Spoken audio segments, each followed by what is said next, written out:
Saudari-saudaraku yang terkasih, dalam sabda Tuhan hari ini, Yesus mengutus ketujuh murid-Nya. Mereka diutus berdua-dua, tidak sendiri-sendiri.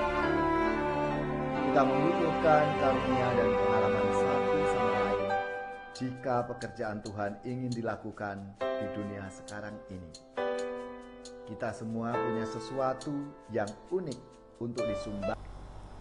Saudari-saudaraku yang terkasih, berjumpa kembali bersama saya Inspirasiku di Antara. Renungan harian Jumat 26 Januari. Hari ini kita bersama-sama seluruh gereja Katolik memperingati Santo Timotius dan Titus, seorang uskup. Semoga kita bersama keluarga, komunitas kita selalu dalam keadaan baik, sehat, dan tetap bersemangat. Marilah kita mengawali renungan kita hari ini dengan tanda kemenangan Kristus. Dalam nama Bapa dan Putra dan Roh Kudus. Amin. Allah Bapa yang Maha Kasih, Santo Timotius dan Titus telah Engkau limpahi semangat merasul yang tangguh. Semoga berkat doa dan teladan mereka berdua, kami mampu hidup benar dan saleh di dunia ini. Dengan pengantaraan Yesus Kristus Putra-Mu Tuhan kami, yang bersama dengan Dikau dalam persatuan Roh Kudus, hidup dan berkuasa Allah sepanjang segala masa. Amin. Dalam nama Bapa dan Putra dan Roh Kudus. Amin. Inspirasi kita hari ini dari Injil Suci menurut Lukas bab 10 ayat 1-9. Marilah kita siapkan kitab suci kita masing-masing. Kita akan membaca bersama-sama, lalu merenungkannya. Pada suatu hari, Tuhan menunjuk 70 murid, lalu mengutus mereka berdua-dua mendahulinya ke setiap kota dan tempat yang hendak dikunjunginya. Katanya kepada mereka, "Tuaian memang banyak, tetapi sedikitlah pekerjanya. Karena itu, mintalah pada Tuan yang empunya tuaian, supaya ia mengirimkan pekerja-pekerja untuk tuaian itu. Pergilah, camkanlah. Aku mengutus kamu seperti anak domba ke tengah-tengah serigala. Janganlah membawa pundi-pundi atau bekal atau kasut, dan janganlah memberikan salam kepada siapapun selama dalam perjalanan.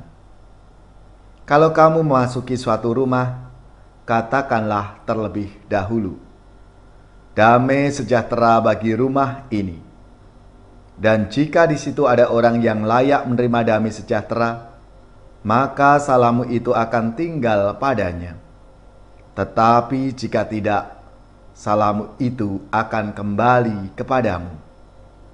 Tinggallah dalam rumah itu, makan dan minumlah apa yang diberikan orang kepadamu, sebab seorang pekerja patut mendapat upahnya.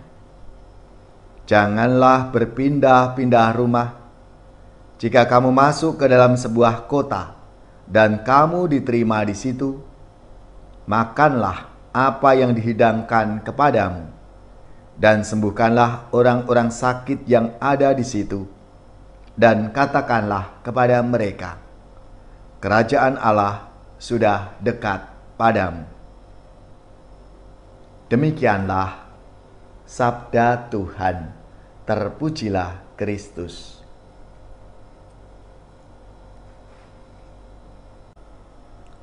Saudari-saudaraku yang terkasih, selamat dan profisiat untuk saudara-saudara, gereja, paroki, dan lembaga-lembaga yang hari ini pesta nama Santo Timotius dan Titus.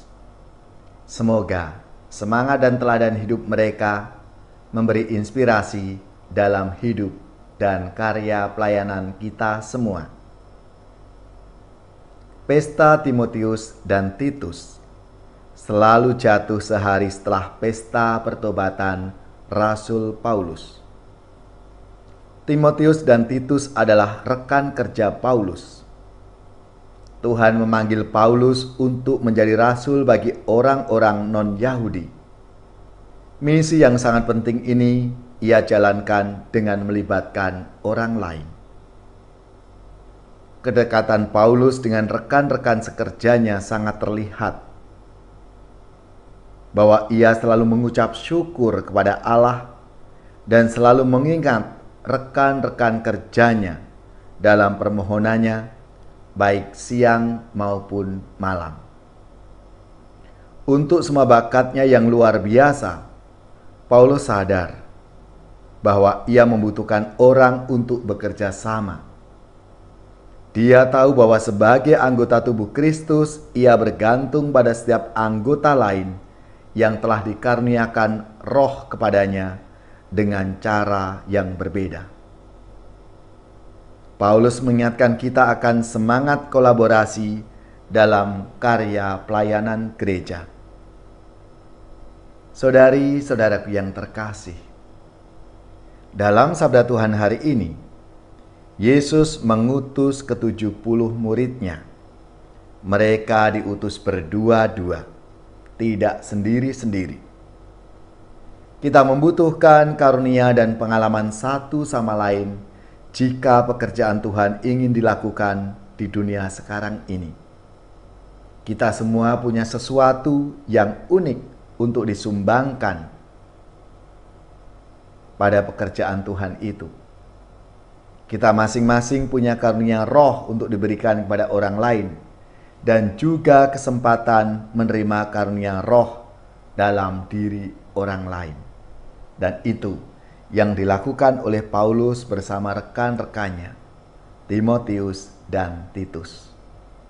Saudari-saudaraku yang terkasih, marilah kita melihat dalam diri kita masing-masing kekuatan kasih karunia Allah untuk berpikir, berkata-kata, dan bertindak mengobarkan kebaikan Allah dalam hidup kita masing-masing. Ya Allah, kami bersyukur karena Engkau telah memilih kami untuk menjadi pembawa damai sejahtera. Buatlah kami selalu berani untuk menjadi pembawa damai bagi orang lain lewat perkataan dan perbuatan kami setiap hari.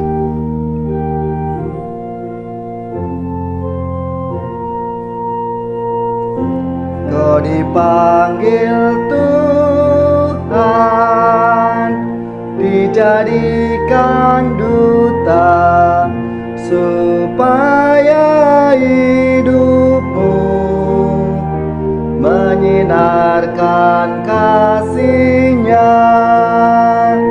Berat memang tugasmu, tetapi kau diberi rahmat.